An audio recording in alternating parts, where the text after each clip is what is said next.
ठीक है। तो एसीओ के बारे में आज हम सीखने वाले हैं। तो यहाँ पे एसीओ में कितने टॉपिक्स होते हैं, सबसे पहले उसको हम समझ के लेते हैं।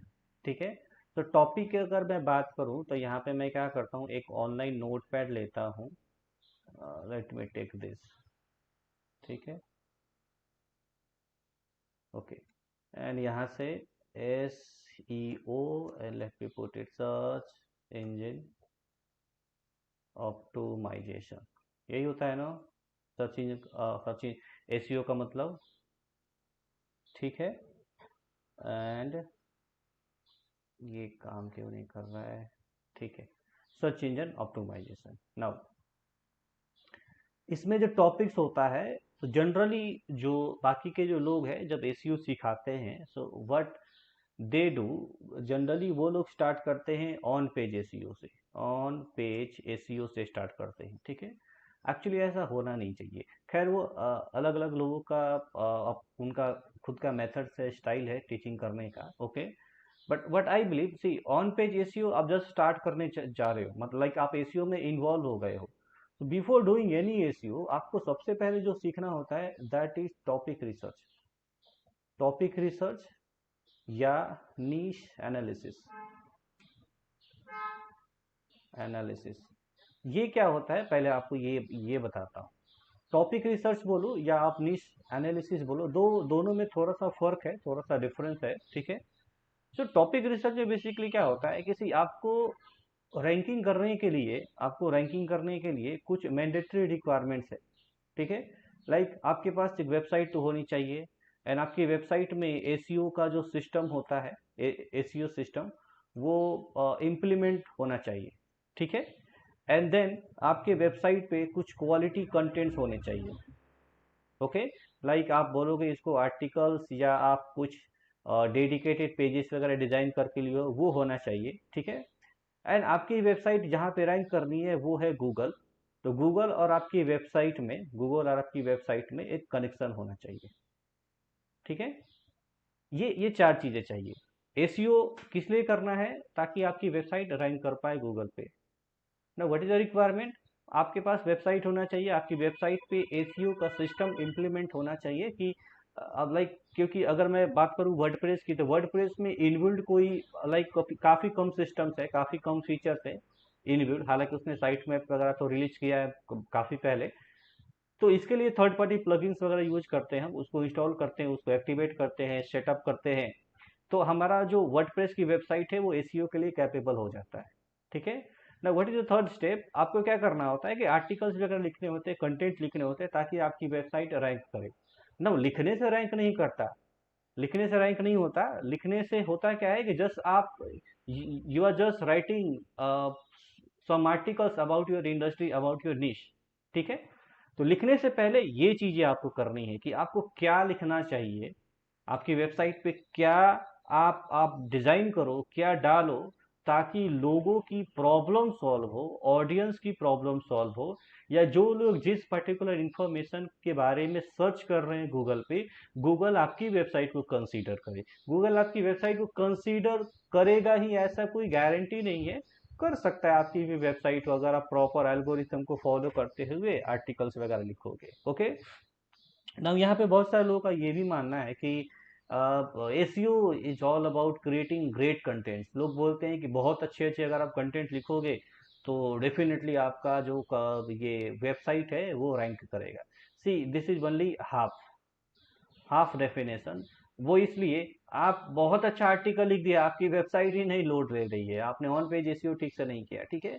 एंड आपने बहुत अच्छा आर्टिकल किसी चीज के बारे में लिखा है, बट उस चीज के बारे में कोई सर्च ही नहीं कर रहा है, तो क्या वो रैंक होगी क्या गूगल पे? होगी या नहीं होगी? कभी भी नहीं होगी। ठीक है। तो सी एसीओ का मेन जो पर्पस ही है वो है कि आपके बिजनेस की अवेयरनेस वगैरह बढ़े। समझ रहे हो क्या? वो नहीं होगा तो कुछ नहीं होने वाला आपका। ठीक है। So this is very important कि आप एसीओ के लिए ग्रेट कंटेंट लिखो, बट कंसीडरिंग एसीओ। ठीक है। ना लास्ट चीज बोला कि आप अपनी वेबसाइट कहाँ पर रैंक करना चाहते हो, आपकी वेबसाइट कहाँ पर रैंकिंग होनी चाहिए? गूगल पे। राइट। गूगल पे बोलो, याहू पे बोलो, बिंग पे बोलो। तो गूगल और आपकी वेबसाइट के बीच एक रिलेशन होना चाहिए, एक कनेक्टिविटी होनी चाहिए, एक कनेक्शन होना चाहिए। तो इस चीज को हम जो सीखते हैं we call it technical SEO. ठीक है। टेक्निकल एसईओ थोड़ा सा टफ होता है, मतलब टफ वर्ड नहीं यूज करना चाहिए, मतलब थोड़ा सा कॉम्प्लेक्स होता है टेक्निकल एसईओ बहुत सारे लोगों के लिए, क्योंकि जब फर्स्ट टाइम कोई कोई पर्सन अपनी वेबसाइट के लिए टेक्निकल एसईओ करता है तो उसको थोड़ा सा लेंदी प्रोसेस लगता है वो चीज़। ओके।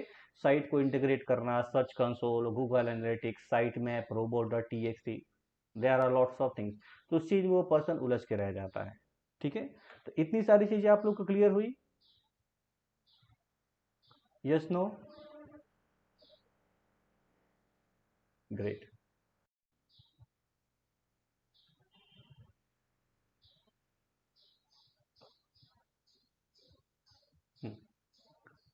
ओके। तो यहाँ पे सबसे पहले जो हम सीखते हैं, इट इज समथिंग, टॉपिक का रिसर्च करना सीखिए कि आपको वेबसाइट पे लिखना क्या है। बिकॉज आपको वही नहीं पता है कि आपकी वेबसाइट पे क्या लिखोगे, क्या डिजाइन करोगे, ताकि उस चीज को अगर कोई सर्च करे तो गूगल आपके उस पर्टिकुलर कंटेंट को कंसीडर करे रैंकिंग के लिए। ठीक है। वो लोगों को दिखाए। बिकॉज गूगल का पर्पस यही है, हमेशा कल के क्लास में मैंने आपको सिखाया था कि गूगल हमेशा चाहेगा कि अपने यूजर्स को जो सर्च कर रहे हैं, आप अगर कुछ गूगल पर सर्च कर रहे हो तो आपको हमेशा relevant, important and latest and accurate data दिखाने की हमेशा कोशिश करता है गूगल। ओके। तो उनके पीछे, वो जो रैंकिंग करने के पीछे जो 10-11 वेबसाइट रैंक होती है गूगल पे, वो 10 से 11 वेबसाइट को रैंक करने के पीछे 200-300 से ज़्यादा एल्गोरिथम्स होते हैं, और कुछ फॉर्मूलेज होते हैं, कुछ फंक्शन होते हैं जिसका यूज करके वे जो गूगल का रोबोट्स होते हैं या बोट्स बोलो आप, वो अपनी अपने डेटाबेस में सर्च करते हैं, फिल्टर करते हैं, फिर आपके कंटेंट को वहाँ पर रैंक करते हैं। ठीक है। So the first important is before doing any SEO, आपको सबसे पहले ये तय करना होगा कि आपकी इंडस्ट्री क्या है, एंड आपकी इंडस्ट्री में कौन सा कंटेंट आप लिखोगे जो कि ज़्यादा रिलेवेंट होगा, ट्रेंडिंग में होगा, लेटेस्ट होगा। ठीक है। आप कोई बवादम जमाने का कंटेंट वगैरह लिख रहे हो जिसके बारे में अभी लोग कुछ नहीं कर रहे हैं। ठीक है। Like nobody is searching about TikTok in India. ठीक है। टिकटॉक तो बैन बैन हो चुका है। ठीक है। हो सकता है कुछ लोग ये सर्च कर रहे हैं कि कब आने वाला है, कब नहीं आने वाला है। ठीक है। तो जब तक ये गवर्नमेंट है तब तक तो पक्का नहीं आने वाला है। ठीक है। तो टिकटॉक इंडिया में बैन है। ठीक है। तो लोगों को अभी रियलाइज हो गया है कि टिकटॉक अभी नहीं आने वाला है, तो nobody is talking about TikTok, everyone is talking about Instagram reels. तो आपको उस चीज के बारे में लिखना है जिस चीज के बारे में लोग ज्यादा सर्च कर रहे हैं। ठीक है। एंड सर्च कर रहे हैं मतलब आपकी इंडस्ट्री से रिलेटेड होना चाहिए वो कंटेंट। तो सबसे पहले क्या जरूरी है? टॉपिक रिसर्च और या नीश एनालिसिस। ठीक है। आप जिस इंडस्ट्री में हो वो करो। फिर उसके बाद बारी आती है कीवर्ड रिसर्च की। कीवर्ड रिसर्च ना, ये क्या होता है? ठीक है। इसको इसको डेमोस्ट्रेट करने के लिए मैं आपको यहाँ पे लेकर चलता हूँ, यहाँ पे गूगल पे, and let me see, I want to buy a camera. ठीक है। सो लेट्स सी, मैंने यहाँ पे लिखा बेस्ट वी ब्लॉगिंग कैमरा 2022। ठीक है। चलो, मुझे एक कैमरा चाहिए ब्लॉगिंग करने के लिए। ओके। 2022। तो जो मैंने यहाँ पे लिखा ये क्या है? What is this? इसको हम लोग क्या बोलेंगे? This is called keyword. ठीक है। एंड एज अ यूजर्स ये मुझे चाहिए। एंड गूगल ने क्या किया? गूगल के पास, सी देखिए, गूगल के पास there are billions of results, but यहाँ पे सिर्फ और सिर्फ 1, 2, 3 एंड ये कुछ वीडियोज, यहाँ पे अगेन कुछ आर्टिकल्स शो किया है। मतलब ये कि अपने वो मेन सेक्शन में कोई एडवर्टीजमेंट को नहीं शो किया है। अगर आप एडवर्टीजमेंट को देखोगे तो एडवर्टीजमेंट आपको यहाँ पे साइड पैनल में लिखा है। It depends on what exactly you are writing here. तो एल्गोरिथम इतने स्मार्ट है, इनके रोबोट्स इतने स्मार्ट है कि वो समझ जाते हैं, झट से समझ जाते हैं कि यूजर्स क्या चाहता है। तो मैं यहाँ से चाहता हूँ बेस्ट वी ब्लॉगिंग कैमरा 2022। तो इसका मतलब क्या है कि I don't have any idea about camera, मुझे कैमरा के बारे में कोई भी आइडिया नहीं है। सो मैंने क्या किया? मैंने लिखा best vlogging. What is the best way to learn English? What is the best way to teach someone others? तो ये बेस्ट, अमेजिंग, वाओ, ये जो वर्ड यूज करते हो ना, इससे यही मतलब निकलता है कि आपको आइडिया नहीं है, but you want to see 10 to 15 five best camera, top 10 best cameras, and आप उसमें से कोई एक सेलेक्ट कर पाओ। तो यहाँ पे आप देखोगे बहुत से लोगों ने आर्टिकल्स लिखा है, बट स्टिल यहाँ पे गूगल ने जो एडवर्टीजमेंट दिखाए हैं, आप देखोगे ये जो कैमरा है सोनी डिजिटल वी ब्लॉक, जो कि करंटली मैं यूज कर रहा हूँ, ZV वाला, ठीक है। इसके एक आगे का वर्जन है, तो वो वाला मैं यूज कर रहा हूँ। तो यहाँ पे दिखा दिया है कि वीडियो ब्लॉगिंग के लिए सोनी का काफी पॉपुलर कैमरा है, ठीक है, ZV-E10 करके। ओके, एंड यहाँ पे भी आप देख सकते हो ZV का सीरीज है, यहाँ पे भी एक है, ठीक है। तो ये सारे के सारे आर्टिकल्स है। अभी ये अगर कीवर्ड्स है तो आप ध्यान दीजिएगा, यहाँ पे मैंने लिखा है best vlogging camera 2022, best camera for vlogging, ये रहा वो कीवर्ड। लोगों ने अपने टाइटल में लिखा है, यहाँ पे भी टाइटल में सेम चीज लिखी गई है, what ever I am searching this keyword is available in the title tag. ये जो ब्लू लाइन होती है इसको हम बोलते हैं टाइटल टैग या मेटा टैग, एंड ये जो होता है this is called Meta description. ये आपका URL है एंड ये आपका मेटा टाइटल है, ठीक है। इतना टर्म्स याद रखेंगे आप लोग। ओके, तो सब लोगों ने वही चीज लिखा, कहीं पे भी लिखा है क्या, कहीं पे भी आपको इरेलेवेंट चीज लग रही है क्या, लाइक समवन रिटेन बर्गर और पिज्जा समथिंग, कहीं पे भी देख रहे हैं आप, everyone is talking about video blogging cameras, and सब ने लिखा है 2022 2022 2022, एंड सबका नजरिया अलग अलग है। Everyone is writing in a difference angle, best vlogging camera 2002, popular photography, ठीक है, कैमरा लैब्स, रिव्यूज दे रहे हैं कुछ लोग, ठीक है। तो ये अलग अलग चीजों की, लाइक कुछ कंपनीज के नाम भी दे रहे हैं, कुछ ब्रांड्स वाले, GD नेट वाले, top the 5 best vlogging camera of 2022। तो दिस इज बेसिकली कि आपको सी, इन लोगों ने लिखा है, सी मैंने तो ये अभी सर्च किया ना, ये चीज मैंने सर्च किया बेस्ट वी ब्लॉगिंग कैमरा 2022, ये मैंने अभी सर्च किया, बट मैं देख रहा हूँ सब लोगों ने अपने टाइटल में वही लिखा है, अपने हेडलाइन में। तो बेसिकली इन्होंने क्या किया, इन्होंने ये पता किया है कि how many people are searching for this particular keyword.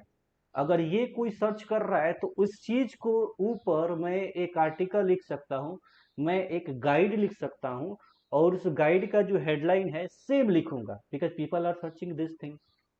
I hope आपको क्लियर हो गया। Yes, no, great great. तो कीवर्ड रिसर्च बेसिकली वही प्रोसेस है कि कीवर्ड रिसर्च में आप ये सीखते हो कि किसी भी टॉपिक के ऊपर जब आप लिखना चाहते हो, यू हैव टू फाइंड कि इस टॉपिक के ऊपर कितने सारे इंफॉर्मेशन अवेलेबल है, एंड जो आप लिखना चाहते हो उस टॉपिक के ऊपर लोग नेविगेट करने के लिए, आने के लिए किस टाइप की चीजें यूज कर रहे हैं, किस टाइप का कीवर्ड यूज कर रहे हैं, वो लोग क्या एग्जैक्टली टाइप कर रहे हैं गूगल पे। तो जितना ज्यादा आप सर्च कर पाओगे उतना ज्यादा आपको कीवर्ड मिलेगा कि ब्लॉगिंग कैमरा के लिए लेने के लिए लोग best vlog camera search कर रहे हैं, लोग सर्च कर रहे हैं vlogging camera only search कर रहे हैं in India 2022, best vlogging camera under 50,000, camera phone 30,000 under 10,000 for beginners. These are the keywords people are searching. Okay, ये सारे कीवर्ड्स है जो लोग सर्च कर रहे हैं, और सबके एक ही मकसद है, सारे कीवर्ड्स के एक ही पर्पस है, and then the purpose is, जो लोग ये सर्च कर रहे हैं उनको आइडिया नहीं है कैमरा के बारे में, दैट्स वाई वो बेस्ट वर्ड यूज करके 4-5 कैमरा देखेंगे, एक दूसरे से कंपेयर करेंगे, अपनी पॉकेट देखेंगे, बजट देखेंगे, और उसके हिसाब से उस कैमरा को परचेज कर लेंगे, ठीक है। तो सबसे पहले एज ए डिजिटल मार्केटर अगर मुझे ये कंटेंट लिखना है, तो इन लोगों ने, जैसे कि digital camera world, tech radar, ठीक है, CNET.com, यहाँ पे जो कंटेंट राइटर्स हैं, जो आर्टिकल्स लिख रहे हैं, जो SEO कर रहे हैं, उन्होंने ये पहले सर्च किया है कि how many people are searching for this particular keyword, कहाँ पे सर्च कर रहे हैं, वॉल्यूम कितनी है, कंपटीशन कितना है उसका, ठीक है। तो this is basically called keyword research. Keyword research में किसी को कोई क्वेरी? नो, ठीक है। नाउ इसके बाद जो बारी आती है, it is basically called on page ACO, कुछ लोग इसको ऑन साइट एसीओ भी बोलते हैं, दोनों दोनों एक ही चीज है, ऑन साइट एसीओ, ठीक है। ऑन पेज एसीओ, ठीक है, ऑन पेज एसीओ का मतलब ये होता है कि चलिए मैं क्या करता हूँ, ये आर्टिकल को इग्नोर करके, बिकॉज ये फीचर्ड आर्टिकल है, ये वाला जो आर्टिकल है टेकराडार.com, इसको मैंने ओपन किया, ठीक है ना। हाँ जी, ये जो आर्टिकल ओपन हुआ है, तो ऑन पेज एसईओ का मतलब होता है आपके यूआरएल से लेके, आपका जो यूआरएल है यहाँ पे techradar.com/new/best v login कैमरा, यहाँ से लेके आपके हेडलाइन, इमेजेस, पैराग्राफ, पूरा फ्रॉम टॉप टू बॉटम आपको एक एक बेसिकली कुछ कुछ कुछ लाइक कुछ रूल्स यूज करने होते हैं इस चीज को लिखने के लिए, ठीक है। तो उसी चीज को हम लोग बोलते हैं ऑन पेज एसईओ। तो ऑन पेज एसईओ का अगर आप मुझसे डेफिनेशन पूछे कि sir tell me what is on page SEO, so on page SEO एक ऐसा प्रोसेस है जिसमें आप अपने पूरे के पूरे कंटेंट को like from URL to bottom, एकदम टॉप टू बॉटम पूरे कंटेंट को जो आपने लिखा है, अलग अलग कैमरा का जिक्र किया है, हर एक चीज को आपको ऑप्टिमाइज करना है सर्च इंजन्स के लिए। किसके लिए? सर्च इंजन्स के लिए। कहने का मतलब ये है कि सर्च इंजन्स के कुछ प्रोटोकॉल्स है कि सबसे पहले आपको H1 लिखना है, देन H2 लिखना है, आपके पैराग्राफ कुछ ऐसे होने चाहिए, आप इमेजेस डालो, वीडियोस डालो। तो बेसिकली आप क्या कर रहे हो, you are just telling search engine that my content is very good, my content is the best, and my content has the best answer for best vlogging camera 2022. So this is basically called on page SEO, ठीक है। So technically इसमें जो tools हम use करेंगे, like मैं बोलूँ यहाँ पे ऑन पेज एसईओ के लिए, ओके, तो योस्ट एसईओ है वर्डप्रेस में, ऑल इन वन एसईओ है, ठीक है, रैंक मैथ है, ओके। तो अलग अलग कंपनियां बहुत टाइप्स की चेकलिस्ट वगैरह शेयर करती है। योस्ट कुछ 14 से 15 चेक पॉइंट शेयर करता है, ऑल इन एसईओ कुछ 100 रहता है, रैंक मैथ 100 चेकलिस्ट देता है। बेसिकली क्या करना है, जब आप आर्टिकल लिखना चालू करते हो अपनी वेबसाइट पे, ठीक है, किसी पर्टिकुलर टॉपिक के ऊपर, तो ये जो टूल्स होते हैं ना, आपको सजेस्ट करते हैं कि आपने टाइटल टैग ठीक से नहीं लिखा है, आपने कीवर्ड ऑप्टिमाइज नहीं किया, आपने कीवर्ड एक ही बार यूज किया है। कीवर्ड मतलब जिस चीज को लेके लोग सर्च कर रहे हैं information, like best vlogging camera. तो ये बेसिकली फंडा होता है ऑन पेज एसईओ का। Is there any question here on page SEO के लिए? Yes, no?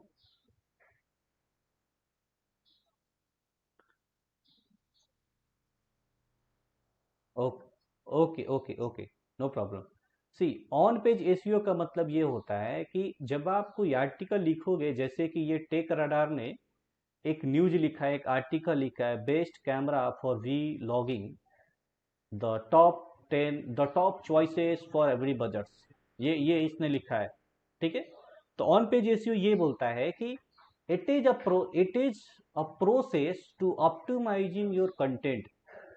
मतलब आपका यूआरएल से लेके ओवरऑल जो आप लिख रहे हो, इमेज डाल रहे हो, वीडियो डाल रहे हो, पैराग्राफ लिख रहे हो, हेडलाइन डाल रहे हो, यहाँ पे हेडलाइन लिख रहे हो, हर एक चीज ऑप्टिमाइज होनी चाहिए। ऑप्टिमाइज का मतलब उस चीज को आप ऐसे करो ताकि रोबोट्स उसको समझ पाए, ठीक है, क्रॉलर्स उसको समझ पाए कि आपने क्या लिखा है एग्जैक्टली वो, ठीक है। तो it's all about creating a content to attract search engines. Google को अट्रैक्ट करने के लिए ऑन पेज एसईओ हम करते हैं। क्लियर है? ये आपको बताऊंगा कि ऑन पेज एसईओ में क्या क्या करना होता है, वो थोड़ा सा डिफरेंट पार्ट है। जब मैं बोला कि ऑन पेज एसईओ करो, फिर आप पूछोगे सर क्या करूं मैं, तो मैं बोलूंगा पहले हेडलाइन लिखो H1 टैग में, फिर पैराग्राफ लिखो, फिर इमेज का ऑल टेक्स्ट डालो। तो ऐसे सैकड़ों लिस्ट होते हैं, चेक पॉइंट होते हैं, ठीक है। चेक पॉइंट का मतलब आप देखो कहीं पे भी कुछ लाइक हॉस्पिटल जाते हो, बीपी चेक होता है, चेक हो गया क्या? हाँ जी, चेक चेक किया मैंने। ये चेक हो गया कि इंजेक्शन दिया क्या? हाँ जी, चेक हो गया। That is basically called check point. तो 100 चेक पॉइंट से चेक पॉइंट्स रीड करना है और उस चीज को इंप्रूव करना है या करेक्ट करना है आपके आर्टिकल्स में, okay. I will tell you how to do that now. उसके बाद बारी आती है ऑफ पेज एसईओ, ठीक है, ऑफ पेज एसईओ या ऑफ साइट एसईओ इसको बोलते हैं। नाउ दोनों में फर्क क्या है? सी, ऑन पेज एसईओ आपकी वेबसाइट पे किया जाता है और ऑफ पेज एसईओ वेबसाइट के बाहर होती है। मतलब वेबसाइट के बाहर का मतलब, कहने का मतलब ये है कि आपकी वेबसाइट की क्रेडिबिलिटी बढ़ाने के लिए ऑफ पेज एसईओ किया जाता है। बेसिक टर्म्स आप समझ लीजिए ना, what is mean by credibility, ठीक है। आपने कोई आर्टिकल लिख दिया, बहुत अच्छा कुछ आर्टिकल लिखा, मे बी आपने लिखा कि 10 वेज टू लूज वेट, ठीक है, इन 180 डेज। ठीक है। सपोज आपने इसके ऊपर एक एक बहुत अच्छा आर्टिकल लिखा, प्रॉपर रिसर्च वगैरह करके लिखा, बहुत सारे डॉक्टर्स, डाइटिशियन, न्यूट्रिशन से आपने गाइडेंस वगैरह लिया, उनको भी इंक्लूड किया, ठीक है ना। वर्क पेज एसईओ ये बोलता है कि if this is a great content then people must be share this, लोग इसको शेयर करने चाहिए, ठीक है। तो गूगल क्या कंसीडर करता है, अगर इस पे ज्यादा शेयर हो रहे हैं, ज्यादा कमेंट्स आ रहे हैं, ठीक है, जा इसके जिक्र लोग अपनी वेबसाइट पे ज्यादा कर रहे हैं, ठीक है। कहने का मतलब ये है कि अगर मैं आपको दिखाऊं यहाँ पे रिसोर्सेज, ब्लॉग में गया मैं यहाँ पे, एंड लेट्स सी एक रिव्यू मैंने यहाँ पे लिखा है, ठीक है। तो यहाँ पे अगर आप देखोगे तो ये यहाँ पे अगर कोई पर्सन क्लिक करेगा तो इसकी वेबसाइट पे जाएगा, इंटरेक्टिव करके जो वेबसाइट है वहां पे जाएगा, ठीक है। तो मैंने उस कंपनी का जिक्र अपने आर्टिकल में किया है, this is called off page ACO, मतलब उसका लिंक मैंने अपनी वेबसाइट पे डाला है, ठीक है। तो this is called off page ACO. Basically क्या है, ये बैकलिंक जनरेट हुआ है इस कंपनी के लिए, ठीक है, मेरी कंपनी के थ्रू, ठीक है। यहाँ पे कोई क्लिक करेगा, उसकी उसकी वेबसाइट पे जाएगा। तो मुझे बताइए कि let's see if I talk about Ritesh Academy, and मेरी कंपनी के बारे में, मेरे इंस्टीट्यूट्स के बारे में बहुत सारे लोग लिख रहे हैं, someone someone is shooting a video on YouTube, someone is writing a review, and सब लोग क्या कर रहे हैं, जैसे मैंने रिव्यू लिखा है वैसे ही यहाँ पे ये डाल रहे हैं, लिंक डाल रहे हैं अपने अपनी वेबसाइट्स में। तो जितना ज़्यादा लोग आपकी वेबसाइट का जिक्र अपनी वेबसाइट में करेंगे, उतना ज़्यादा आपकी वेबसाइट की क्रेडिबिलिटी बढ़ेगी, एंड क्रेडिबिलिटी का मतलब टेक्निकली ऑथोरिटी बढ़ेगी। डोमेन की ऑथोरिटी होती है, पेज की ऑथोरिटी होती है, वो जब जितना ज़्यादा बढ़ेगी तो गूगल क्या करता है, बेसिकली रैंक करने के लिए लिंक खोजता है कि किसी पेज पे कितना ज़्यादा लिंक्स है, किस किस लिंक से वो लिंक्ड है, अटैच्ड है, तो उसी को वो रेलेवेंट मांग ये करता है। See because see it is very straightforward. मैं बोलूँ कि इफ ये जो रितेश एकेडमी की बात करूँ, एंड इस पे मैंने जो भी आर्टिकल्स वगैरह लिखे हैं, ठीक है, एंड इस चीज का लिंक किसी ने भी नहीं डाला है, ऑफकोर्स इसके रेलेवेंसी कम है, ठीक है, एंड इसकी ऑथोरिटी कम है। So it is required to focus on off page SEO, ठीक है। कुछ लोग इसको बोलते हैं बैकलिंक या लिंक बिल्डिंग, ठीक है, लिंक बिल्डिंग। तो ये चीज होता है ना, ये एसीओ में काफी चैलेंजिंग पार्ट है। Why this is challenging, let me explain. On page ACO में क्या करना होता है, अगर आप ये टूल यूज कर रहे हो, रैंक मैथ करके एक सॉफ्टवेयर है, आपको यूज करते हो, तो रैंक मैथ आपको गाइड करता है कि how to write an article to rank on the Google, to crack the algorithm, to attract the, to convince the search engine, to convince the Google, ये आपको गाइड करता है। बट ये आपको नहीं गाइड करेगा ऑफ पेज एसीओ के लिए। ये आपको फाइंड आउट करना पड़ेगा कि if you are writing an article about health, अगर आप हेल्थ से रिलेटेड कुछ आर्टिकल्स लिख रहे हो, तो आपको मैन्युअली अप्रोच करना होता है आप ही के इंडस्ट्री में कुछ और वेबसाइट्स ऑनर से, और उनको रिक्वेस्ट करना होता है कि आपकी वेबसाइट का लिंक वो अपने किसी एक आर्टिकल में डाल के ले, ठीक है। एंड इट ऑल डिपेंड्स कि आप कैसे बात कर रहे हो उससे, आप पिचिंग कैसे कर रहे हो, ठीक है। तो पर्सन मान जाएगा तो आप कोर्स कर लेगा, ठीक है। आपको एक उदाहरण दिखाता हूँ मैं यहाँ से, let me open my email, I just wanted to follow see how you going adding, हाँ हाँ जी, ये देखिए यहाँ पे एक ईमेल आया है मुझे, आप देखोगे यहाँ पे, सो यू कैन सी, ये देखिए this is the first email, ठीक है। यहाँ पे this is the first email, यहाँ पे लिखा गया है कि Hi there, I came across some of your helpful information you shared on Ritesh Academy world-based free digital marketing resources। इस पर्टिकुलर आर्टिकल का मैं जिक्र कर रहा, ये वाला आर्टिकल, ठीक है। एक बहुत ही लंबा आर्टिकल्स मैंने लिखा था regarding free digital marketing resources, okay. तो इस आर्टिकल को बहुत सारे लोगों ने चेक किया, ओके, एंड इसमें से एक ये पर्सन है डेविड करके, ठीक है। तो इसने ये लिखा है कि ये वाला आर्टिकल मैंने रीड किया है, एंड ये बोल रहा है कि I am David, and I work for a company called Consumer Trony Marketing Group, one of our main specialist in performing SEO for law firms, okay. तो इन्होंने ये लिखा कि एसीओ गाइड फॉर लॉयर्स, उसका भी एक यहाँ पे लिंक है, ठीक है। As you can tell we put a lot of work into this guide. इन्होंने लिखा है कि एसीओ जो जो पार्ट है डिजिटल मार्केटिंग का, ये लॉ फॉर्म्स के लिए कैसे यूज किया जा सकता है उसके लिए ऊपर उन्होंने गाइड लिखा है। ठीक है, तो इन्होंने रिक्वेस्ट किया था। ठीक है, तो दोबारा भी बोला कि थैंक्स फॉर ईमेल, मैंने ये बोला कि thanks for your email, we will add the content to that our list. Okay, and यहाँ पे उन्होंने थैंक्स भी बोला है। ठीक है, सो मैंने क्या किया कि मैंने इसका लिंक जो है यहाँ पे अटैच कर दिया, कहीं पे तो अटैच किया है मैंने लॉ फॉर्म के लिए, और इसको इन्फॉर्म कर दिया। बेसिकली मैंने क्या किया यहाँ पे कि इस पर्सन ने यहाँ पे आर्टिकल लिखा है रिलेटेड टू द लॉ। ठीक है, कि एसीओ लॉ फॉर्म जो होते हैं, ठीक है, लॉयर्स वगैरह, उनके लिए एसीओ कैसे करना है, तो उसके ऊपर उसने गाइड लिखा है। So this is basically a way of pitching. ठीक है, मुझे पता है कि see this person is talking about a backlink, but there is a way, एक रास्ता होता है पूछने का, बिकॉज इसको पता है कि जो पर्सन एसीयू के बारे में लिख रहा है उसको पता है बैकलिंक क्या होता है। ठीक है, सो स्ट्रेट फॉरवर्ड उसने हर एक चीज क्लियरली लिख दिया है कि आपका ये जो आर्टिकल है best free resources of digital marketing, काफी अच्छा लगा मुझे, and I want you to add my link to your resources also. So मैंने उसका रिसोर्सेस ऐड कर लिया, उसके वेबसाइट के लिए एक बैकलिंक मिल गया। Okay, so this is called off page ACO. तो वैसे ही मेरी वेबसाइट्स के लिए मुझे भी ऐसे ईमेल बहुत सारे लोगों को लिखने होंगे कि मैं भी उसको लिखूंगा कि like I got your article on your website and that article was very awesome. Similarly मैंने कुछ आर्टिकल्स लिख के लिए हैं एंड आई होप वो आर्टिकल्स आपके ऑडियंस को काफी हेल्प करेंगे। So I will request to add my website link to your content. ठीक है, वो मैं रिक्वेस्ट करूंगा उससे, रिक्वेस्ट मान गया है तो ठीक है, अदरवाइज कुछ नहीं होने वाला। ठीक है, तो you have to approach manually, आपको मैन्युअली अप्रोच करना होता है, अलग अलग ईमेल लिखने होते हैं। कुछ लोग कॉपी पेस्ट करते हैं, कुछ लोग क्या करते हैं कॉपी पेस्ट मारते हैं एकदम पूरा। ठीक है, एक ईमेल उठा के सबको ईमेल कर देते हैं। ठीक है, वो कभी भी काम नहीं करता है।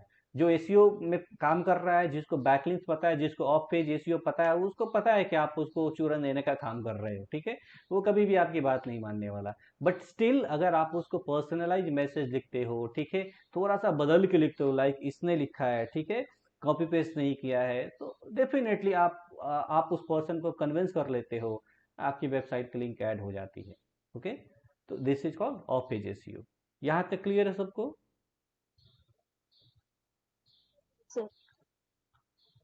ओके, नाउ लास्ट बारी आती है टेक्निकल एसईओ या एडवांस एसईओ। ये मैंने बोला ना थोड़ा सा टफ हो सकता है किसी किसी पर्सन के लिए। सी, एसईओ करने के पीछे जो रीजन मैंने बताया था स्टार्टिंग में कि एसईओ तब करना है जब आपके बिजनेस के रिगार्डिंग कोई सर्च कर रहा है गूगल पे, तब आपको एसईओ करना ही चाहिए। क्यों? ताकि गूगल आपकी वेबसाइट को कंसीडर करे एंड आपकी बिजनेस की वेबसाइट पे ट्रैफिक आए, एंड जब ट्रैफिक आएगा आपकी वेबसाइट्स पे तो लोग आपकी वेबसाइट के बारे में जानेंगे, आपके प्रोडक्ट में जानेंगे, आपके सर्विसेज के बारे में जानेंगे, then they will start buying your product और सर्विसेज। ओके, बट यहाँ पे होता क्या है कि एसीओ करने के लिए आपको दो चीज को इम्प्रेस करना होता है। जो पहला जो पार्ट होता है वो होता है ह्यूमन। आपको जो आप लिख रहे हो, whatever you are writing here, ठीक है, यहाँ पे जैसे कि मैंने टेक रडार पे क्लिक किया, let me one second go back. Okay, यहाँ पे बहुत सारे आर्टिकल्स रैंक हुए थे, बट मैंने टेक रडार पे ही क्यों क्लिक किया? ठीक है, एंड बाकी के लोग कहीं और पे क्लिक कर रहे हैं, सब लोग एक साथ तो सारे वेबसाइट पे क्लिक नहीं कर सकते। ओके, तो they are clicking on a particular headlines, जिस चीज से वो कन्विंस हो रहे हैं, ये रीड करने के बाद कर रहे हैं। ठीक है, तो सबसे पहला काम होता है कि आपको ह्यूमन को इम्प्रेस करना होता है आपके हेडलाइन से, आपके मेटा डिस्क्रिप्शन से, आपके इमेजेस से, एंड देन दूसरी चीज आपको इम्प्रेस करना होता है सर्च इंजन को। सर्च इंजन मतलब गूगल्स को। And why it is important, किसी रैंकिंग करने के लिए कोई ह्यूमन नहीं बैठा है कि आपने कुछ सर्च किया एंड गूगल ने वो चेक किया, कोई स्टाफ, एंड आपके लिए वो रैंक कर दिया। This works on algorithm, and algorithm काफी कॉम्प्लेक्स मैथमेटिक्स है। ठीक है, लाइक मैंने बोला ना कि एल्गोरिथम 200, 300, 1000 से भी ज्यादा हो सकते हैं जो गूगल कंसीडर कर रहा है, और हर एक साल में तो 2-3 बार तो गूगल अपडेट करता ही है एल्गोरिथम को। ठीक है, एंड हर एक अपडेट में एसीओ को और स्ट्रांग बनाता जाता है। ठीक है, वो इसलिए कोई कोई इरेलेवेंट वेबसाइट्स वाला, कोई फेक पर्सन या कोई झूठे दावे कर रहा है किसी चीज को लेके, जो लो इन्वेस्टमेंट करके हाई रिटर्न लेना चाहता है, उसकी वेबसाइट कभी भी रैंक ना हो। ठीक है, वेबसाइट उन्हीं की रैंक होती है जो हर एक रूल्स को फॉलो करते हैं। ठीक है, रूल्स इसलिए बनाए जाते हैं ताकि गलत चीजों को फिल्टर करके बाहर फेंक दिया जाए और सही चीज, जो सटीक चीज है, एक्यूरेट है, वही चीज सिर्फ रैंक हो। सो टेक्निकल एसईओ में बेसिकली हम ये सीखते हैं कि how to convince search engines. Like यहाँ पे बोलूँ तो ये होता है साइट मैप। साइट मैप कैसे करते हैं, मे बी अगर यहाँ पे हम सीखते हैं robot.txt, ये क्या होता है। ठीक है, फिर हम सीखते हैं Google search console, GSC, Google analytics भी हम यहाँ पे सीखते हैं। ठीक है, कि लाइक यहाँ पे कि आपकी वेबसाइट को गूगल के साथ में संबंध कैसे जोड़ा जाए, कनेक्शन कैसे किया जाए। This is all about technical SEO. Because आप ह्यूमंस को तो इम्प्रेस कर पा रहे हो, बट ह्यूमन को इम्प्रेस करके फायदा क्या जब आप उस कंटेंट को गूगल रैंक ही नहीं करेगा। So you have to impress Google also, robots also. Bots बोलते हैं कुछ लोग, स्पाइडर बोलते हैं कुछ लोग, रोबोट्स बोलते हैं। ठीक है, उसको आपको इम्प्रेस करना होगा। एंड इम्प्रेस करने के लिए क्या करना पड़ेगा, सबसे पहले आपको ये समझना होगा कि रोबोट्स को क्या प्रोग्राम दिया गया है। कि रोबोट तो मशीन है ना, आदमी तो नहीं है, उसको बता दिएगा वो करेगा, थोड़ा सा अपने दिमाग से भी करेगा नहीं। जितना प्रोग्राम दिया गया है गूगल के इंजीनियर्स के द्वारा उनको, उतनी चीजें करेंगे, उससे ज्यादा नहीं करते हैं। सपोज कीजिए कि मैंने ये बोला, यहाँ पे स्पीड का भी आता है, मैंने ये बोला कि गूगल को इंस्ट्रक्शन दिया गया है कि हर एक वेबसाइट, आपकी वेबसाइट हो, मेरी वेबसाइट हो, विद इन 2 सेकेंड ओपन होनी चाहिए। विद इन 2 सेकेंड ओपन होनी चाहिए। ठीक है, आपके वेबसाइट पे कितना भी बेहतर कंटेंट हो, that doesn't matter. Technically that doesn't matter, ethically वो मैटर करता है, बट टेक्निकली वो मैटर नहीं करता। आपकी वेबसाइट ओपन होने के लिए 10 सेकेंड ले रही है, तो गूगल के जो रोबोट्स हैं उनको इंस्ट्रक्शन ये दिए गया है, जो इग्नोर दैट वेबसाइट। क्यों? अगर गूगल 10 सेकेंड वाली जो वेबसाइट है, जो 10 सेकेंड में, सपोज कीजिए ये जो आर्टिकल है 10 सेकेंड में लोड ले रही है, 20 सेकेंड में लोड ले रही है, गूगल क्यों दिखाए इस चीज को? गूगल का दुकान बंद करना पड़ जाएगा। क्यों भाई? बिकॉज वो गूगल फास्ट रिस्पॉन्स वाली वेबसाइट को ज्यादा दिखाएगा। ठीक है, एंड सिर्फ स्पीड ही नहीं होता है, बहुत सारी चीजें मैटर करती है जो इसमें हम सीखने वाले हैं। Now you got the idea of search engine optimization syllabus. यहां तक किसी को कोई क्वेरी? सब कुछ क्लियर है सबको? Yes, no? ग्रेट। ठीक है, तो कल मंडे के क्लास में we will learn keyword, sorry, सबसे पहले हम सीखेंगे टॉपिक रिसर्च या निश एनालिसिस। ठीक है, ये दो चीजें हम मंडे के क्लास में सीखने वाले हैं। ठीक है, एंड देन उसके बाद ये बाकी की चीजें सीखेंगे। ठीक है, तो एसीओ में my humble request to all of you that don't miss any classes. एक भी क्लास कोई मिस ना करे एसीओ में। एक क्लास मिस कर दिए, कुछ भी समझ में नहीं आने वाला है आपको ACO, I can guarantee you. ठीक है, ये ऐसा नहीं है कि हर एक लेसन एक दूसरे से इंटरलिंक है, तो हर एक क्लास आपको अटेंड करने हैं और एक एक चीज को समझ के रहना है। दूसरी चीज की चीज, 1% भी आपको डाउट है ना कीवर्ड रिसर्च के बारे में, रैंकिंग के बारे में, on page SEO, of page SEO, खास करके टेक्निकल एसईओ, 1% भी डाउट हो रहा हो तो क्लियर कर लीजिए क्लास में ही। ठीक है, क्लास खत्म होने के बाद आप 5 दिन बाद उसकी प्रैक्टिस करोगे तो आपको कुछ नहीं पता है, सारी की सारी चीजें आप भूल जाओगे। It is very important to clear all of your doubts in the class. Video देखने के बाद आप समझ में आ रहा है, कुछ कुछ चीजें नहीं समझ में आ रही है, आप नेक्स्ट क्लास में आके पूछो, बट डाउट्स 100% क्लियर होने चाहिए। Because ACO is very critical. ACO आप करोगे तभी वेबसाइट रैंक करने वाली है, एंड एसीओ नहीं करोगे तो वेबसाइट नहीं रैंक करेगी। रॉन्ग वे से अगर एसीओ करोगे तो फिर गए काम से। ठीक है, तो एसीओ में भी रूल्स तो है ही, बट कुछ पेनल्टी रूल्स भी है। What is called penalty rules? आपने गलत किया, ठीक है, रूल्स बनाए हैं, मतलब रूल्स बनाए कि ट्रैफिक रूल्स फॉलो करने हैं आपको। ठीक है, एंड आप जस्ट बाइक सीख रहे हो, आपको पता नहीं ट्रैफिक रूल्स, रेड सिग्नल पे क्या करना है, येलो सिग्नल पे क्या करना है, तो फटका देने के लिए सामने पुलिस वाला खड़ा है, आपको फाइन भर देगा। गूगल भी सेम चीज करता है, रूल्स बनाए हैं, if you will not follow the rules तो आपको पेनल्टी भी करता है। क्या करता है? आपकी वेबसाइट ही रिमूव कर देगा गूगल से। आप डाल रहे हो बहुत सारी चीजें, रैंक ही नहीं कर रही है, क्यों? वो ब्लैक लिस्ट में डाला है, और ब्लैक लिस्ट ब्लैक होल के जैसा है, गया फिर वापस नहीं निकलेगा। क्यों? गूगल के पास इतना टाइम है क्या आपके लिए? बहुत सारी लाखों करोड़ों वेबसाइट है जो डेली बेसिस पे इंडेक्स हो रही है गूगल के पास में, ठीक है? तो आपको फटक से वो ब्लैक लिस्ट में डालेगा, ठीक है? तो कुछ लोग वेबसाइट को रैंक करने के लिए अनएथिकल वे यूज करते हैं, जिसको हम लोग ब्लैक हैट एसईओ कहते हैं, ठीक है? अलग अलग स्पैमी तरीके से करते हैं, विच इज नॉट रिकमेंडेड, ठीक है? एथिकल वे से अगर आप एसईओ करोगे तो आपकी वेबसाइट को रैंक करने में थोड़ा सा टाइम ज्यादा लग सकता है, बट ऑर्गेनिकली रेपुटेटेड और क्वालिटी ट्रैफिक उस पर आने वाली है, और आपके बिजनेस भी ग्रो होगा, आपकी वेबसाइट भी ग्रो होगी, और उसकी एक एक लाइक एक अच्छा सा इमेज गूगल के पास रहेगा, ठीक है? अगर आप स्पैम करते हो देन आप गए, ठीक है? तो हम यहाँ पर सिर्फ और सिर्फ एथिकल एसईओ के बारे में ही सीखने वाले हैं। Is there any question? Everything is clear? Great. तो ठीक है, ये कल से मंडे के क्लास में ये हम स्टार्ट करते हैं सीखना, ठीक है? अटेंडेंस वगैरह आप लोग